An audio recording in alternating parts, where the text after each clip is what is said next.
আমার দুর্গাপুজো মেকআপ সিরিজে আজ দশমী লুক শেয়ার করছি।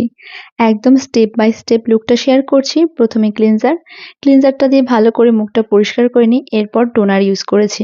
টোনারের পর ভালো করে ময়েশ্চারাইজার ইউজ করে নিলাম। এরপর স্ট্রোক ক্রিম ইউজ করছি। স্ট্রোক ক্রিমটাকে ভালোভাবে অ্যাপ্লাই করে নিয়ে এরপর দিয়ে দিলাম প্রাইমার। যাদের ভীষণভাবে ঘাম হয় তারা অবশ্যই কোনো ম্যাটিফাইং প্রাইমার ইউজ করবেন। প্রাইমারের পরে এবার ইউজ করছি একটা লাইট ওয়েট ফাউন্ডেশন। ফাউন্ডেশনটা একটা ভিজে ব্লেন্ডার দিয়ে ভালোভাবে ব্লেন্ড করে নিয়েছি। এরপর ইউজ করছি কনসিলার। কনসিলারটা আপনারা নিজের স্কিন টোন থেকে 2 শেড লাইট কনসিলার ইউজ করতে পারেন। সেটাকেও ভালো করে ব্লেন্ড করে নিলাম। এবারে লিকুইড ব্লাশ ইউজ করছি। এবারে সেই একই বিউটি ব্লেন্ডার দিয়ে ব্লাশটাকে ভালোভাবে ব্লেন্ড করে নিলাম। তারপর করে নিলাম নোজ কন্ট্যুর। এবারে একটা ট্রান্সলুসেন্ট পাউডার দিয়ে পুরো মেকআপটাকে ভালো করে সেট করে নিলাম। তারপর ইউজ করছি একটা পাউডার ব্লাশ। পাউডার ব্লাশটাকেও ভালো করে অ্যাপ্লাই করে আইব্রোজগুলো